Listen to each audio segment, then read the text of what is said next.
All right, you ready to talk to Mac? Absolutely. All right. Mac, in California. Hey. Hey, guys, congratulations. Good to talk to you again. Thank you. Thank you. Good to talk to you. What would you like to talk about today? Yeah. Well, why don't I thought we could maybe springboard off our last conversation where we left off. I think we got to the point where you kind of said you ended up in absurdism. I don't know. Do you remember the conversation? Do you remember my voice and what we talked about? Or so not, I can go. It sounds super familiar, but it's good to just kind of recap either way, just so that people who are joining us today can follow actually, as well. So I called in and I gave you an argument from consciousness, and it had subjective experience in the premises and what was relevant to human experience, and it was set up as a syllogism, and we, from that, it kind of left us with an underdetermined conclusion. So, do you remember the conversation or no? A little bit. I can give you. I'll put it in summary form, because I don't want to give you a deductive argument, a bunch of things, because we know where those are going to go. I'm pretty, I'm going to assume that we have the same knowledge base in terms of, philosophy and science. Cool. And if we don't, we can correct that. Cool. But so I want to keep this. I'm an empiricist, scientific mindset, fallibilist in my epistemology. You're a scientist? But I'm also. Are you a professional scientist? What do you do professionally? No. I'm a I have under degree in engineering and linguistics, but not much beyond that. I'm thinking about getting a master's, but I haven't really decided on it yet. Okay, sorry. Go ahead.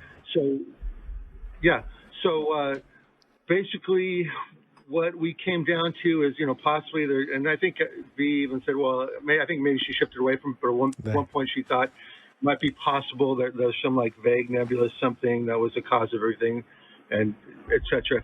So basically what I wanted to do, rather than give you that argument, is just think of a possibility space for a universal mind to be in contact with our human consciousness. God, I can't. So this is going to be an object. Go ahead. Yeah. I actually can't. Okay. Yeah. So that's exactly why I called. So what I want to, I don't know if you've heard of Bernardo Kastrup. Nope. Or Donald Hoffman. Nope. They prevent. Well, I mean, here's the reason why, Mac. Yeah. So I'm thinking really hard, and I'm trying to send you a message with my mind. Sure. Are you getting it? No, but I can see. You understand physics on some level, right? Just like we all do, kind of from YouTube or whatever. I do. Let me finish the thought really quick, and then I'll let you bounce back, because I know you know what I'm saying, but I want to finish that out. Right? I need a mouth to speak. You need ears to hear. Right? If we're going to communicate this way, it takes more than the existence of our mind. It also takes our brain for our mind to, quote unquote, live in.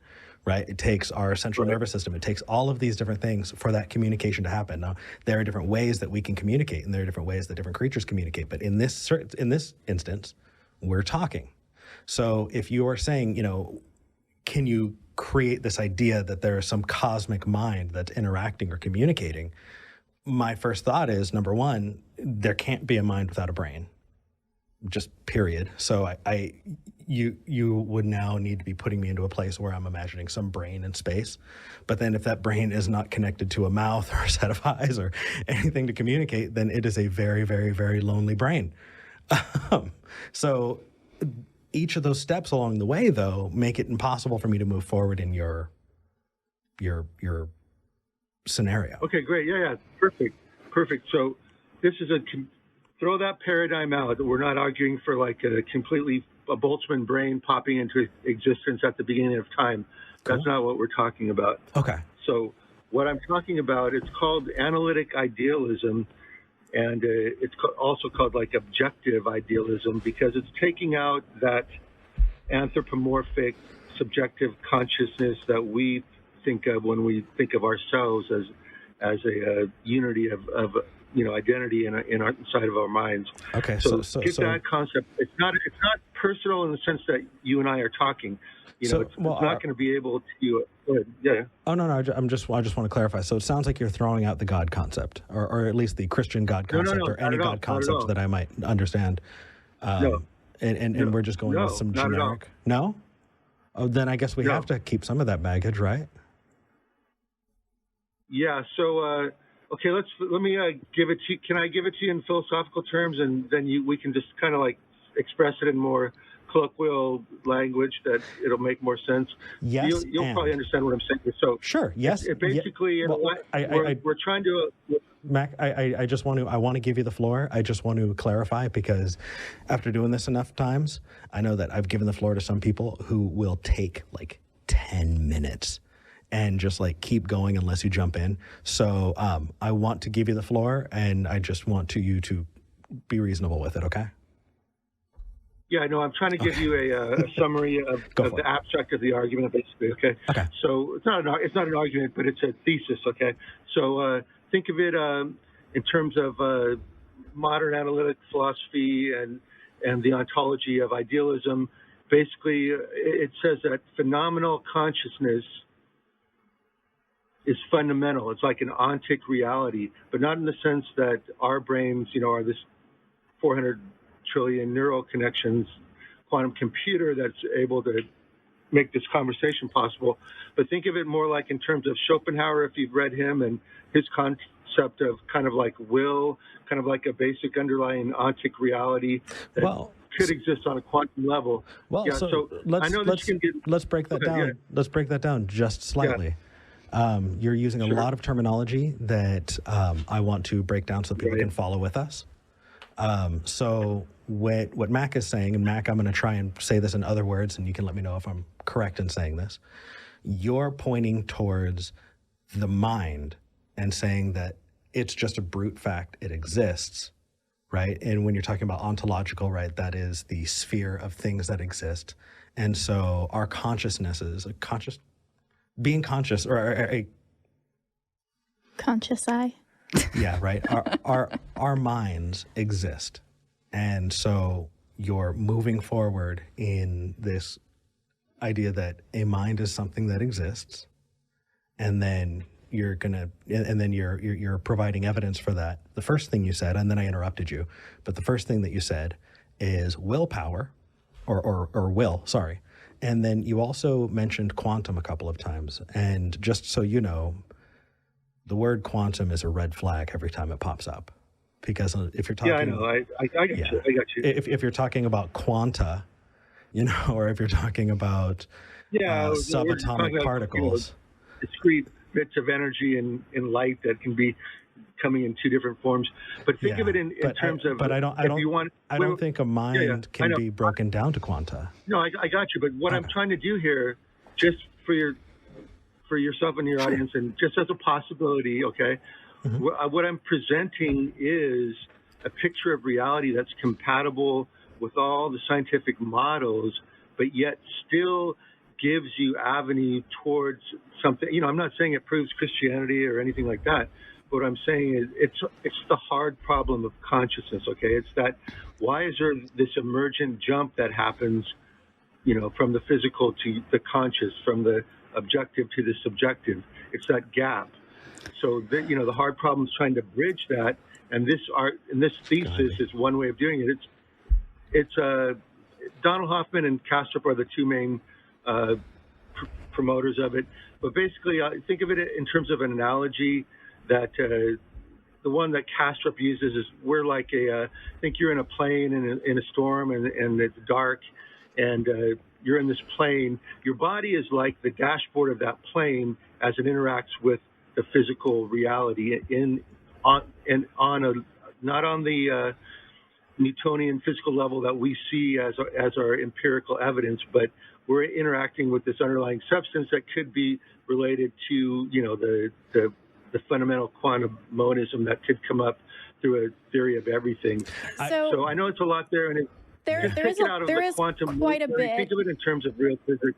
So can I jump in real quick, Mac? So I'm looking this up as you two are talking, trying to find like a summary that I can read out so that everybody kind of has this idea, this central point. Can I read you what I found on, I think it's a Bernardo Kastrup talk that he was giving, and they kind of give a little bit of an overview of what he believes. Yeah, that would be great. Great. Okay. So his theory essentially attempts to offer more explanatory power than both physicalism and bottom-up panpsychism, in that it does not fall prey to either the hard problem of consciousness, like you were talking about, Mac, or the subject combination problem, which is the challenge of deducing higher levels of consciousness from lower ones. It can be summarized as follows. Spatially unbound consciousness is posited to be the only ontological reality, the ultimate nature of everything. We, as well as all other living organisms, are dissociated alters of this unbound consciousness, similar to what happens in multiple personality disorders. Mac, is that what you believe? Is that what you're Does that positing? sound accurate to you? Yeah, I agree with you. I understand why you find it comedic. Well, no, I don't find it comedic, though. I do. Here's the deal. I don't find it comedic. I find it to be just begging the question, essentially, right? Like, if we were to say, yes, okay, well, I can agree that the consciousness is a brute fact, the only ontological reality, then sure, we can have the philosophical conversation that gets us to this concept. But we first have to ask, why are we accepting this brute fact in the first place? What research has Ketchup or anybody else done in order to determine that there is only one ontological reality, and that is this ultimate spatial consciousness? Great question. So all I can do is, and I don't, I hate to do this, but you know, I've read some of their papers, and not Kastrup, but Hoffman's actually working on a mathematical model to try to tie it in to physics and quantum theory and everything. You know, but you laugh at that whole idea, but you look at, you know, Penrose, who just won the Nobel in physics, and he's the one that postulated ORC, you know, well, so microtubule. Let's clarify. Hold on just a second. You brought up somebody who was a Nobel Prize winner in physics, right? What are their bona fides on talking about ontology specifically, or, you know, specific types of philosophy? Because you can have somebody who's brilliant talking about something. Earlier we were just talking about staying in your lane. You know, you can have someone who's brilliant in topic A and absolutely terrible in topic B. And that may not be true for the person you're talking about. They could be amazing, but it doesn't really give any weight to it when you bring that up, because... Well, actually, when you think of it in terms of Penrose and Hammerhoff, who came up with ORC, you've got like the brilliant physicist, and you've got a brilliant medical science, a doctor of medicine that deals closely with the brain and how it relates to consciousness. So, you know, they're experts in their field, but yeah, you can't appeal to them as, you know, it's like Einstein, promoting general special relativity back when he did, and the consensus was against him. So, or Newton, or Newton promoting alchemy. It's no. See, that's where we part ways, because no. You have somebody who's a giant in their field, who's talking about something that, because you have a lot of respect for them, you go, oh, well, you're talking about Newton. Yeah, you're talking about Newton, but think about it, okay? If Newton had quantum theory, he probably already given us a totem by now. But Mac, that doesn't address my concern. But let's take a step back, because there's a whole lot there. Mac, all I have right now is an image. Have you seen the movie Cars, or any of the Cars movies by, was it Disney Pixar? Yep. I've caught glimpses of them. Yeah, I think. Yeah. It's okay. You can admit to watching Pixar movies. We all do it. Yeah. For some reason, I've just got this mental image of them arguing about whether or not drivers exist. And well, I mean, that would be a valid argument in that world. And then turning around and saying only drivers exist. And it's just, I really want to. I got you. Yeah, I really want to point to the fact that it feels like what we're separating on is you're saying that consciousness exists outside of the body. And for people who are following along, that creates a groundwork for people to say that they believe in a soul. And you go from there. Well, you could, people...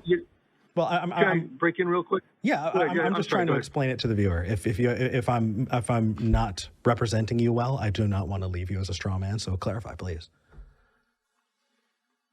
Yeah, well, you're talking about subjective idealism or Christian idealism, kind of like inspiring philosophy, who has admittedly kind of a fringe theory with some of the things he talks about, especially the simulation. But that's a metaphor too. So. It's all conjectural at this point, but for me, this is the important part, okay? So it always comes down to subjective experience, and we get all of our data points from our senses, the peripatetic axioms of that come into our mind and start working that way. So ultimately, and you're not going to agree to this, but I believe that ultimately, we're going to accept I am that I am, therefore I think, or I think, therefore I am, however you want to look at that. So we're going to those are very different statements, though. Yeah. Okay, wait, hold on. Yeah, no, you're right. Let's not get too exacting. There's going to be breaks in logic in the conversation. That doesn't matter. We want to just get a big picture. Actually, it does matter. I think you only got there because of breaks in logic. But Mac, yeah. Okay. Mac, if I can't get my idea out, then it's pointless. Oh, go ahead. Some of these ideas require a longer chain of thought. But I'll just sum it up like this, okay? Because subjective experiences are only means to veridical truth. Agreed? There's that word again. That word keeps popping up, and it just means ultimate. Like, just say ultimate. Truth? What I'm saying is our individual minds are the only way that we come to any knowledge of facts or any true beliefs at all. That's a given, right? That's just truly a fact of life. For the most part, yeah. Okay. And so all I'm saying, So all I'm saying from there is, you have to interpret your own personal experiences in light of the possibilities. And for me, I've had different levels of consciousness. This theory, all it predicts is that, we are like projections of this universal mind. Right. Then when we die, it doesn't even predict that. It's kind of like the Buddhist theory where your whole consciousness dissociates into the universe. So Mac, I'm going to be excited. Yeah, okay, we can. It's getting. You probably heard it before. I'm sure someone's called in about analytic idealism before. Well, so here's the deal, Mac. Number one, we're going to be doing this for many years, and I guarantee you, people are going to call and say, "Look at the trees from now until the end of time." And so the fact that we've talked, but you know what, my rebuttal is? The fact I'm that going to say, look at the non-causal closure. Mac. Wait. No, hold on. Mac, the point that I'm making... Mac is muted for a moment. Okay, Mac, the point that I'm making is that it's okay that you called in about something that we have heard before. That's it. That's all I wanted to say, and then I wanted to kind of lead out, but that's it. You're back off of mute. Okay, you're back. Oh, yes, that's all. No, that's okay. You're excited. And here's the thing, man. Because when you get to the end of the discussion is when the critical stuff starts coming out, and where you really want to try to. So here's how we're going to move forward. First, V is going to say something. I agree that the end of the conversation, that conclusion is where a lot of the meat is. But the thing is, we can't get there in one call, especially if we disagree on certain premises that are crucial to getting there in the first place. So I understand that it makes sense to be like, well, here's the whole argument. And if we don't get to the end, then I don't get all of my points. And it's just getting good. And I get that. And it is getting good. And you should call back and talk more about this with us. But we need to focus on the individual premises. And that first one, that's a biggie. That's a big premise that we need to break down. And that's where I find a lot of this interest and a lot of this curiosity from. Well, here, I mean, what I'm really excited about, Mac, is first thing that you did right is you called in early so that we can make sure we had time to talk to you this much. We sincerely appreciate it. Next time you call in early again, because that means that we can give you priority. Number two, the language that you're using, the point of this show, like, I hope you understand, we don't have this show necessarily because we think we're going to convince the callers. No. We're having this show so that people can view these conversations in a safe way and engage with these ideas.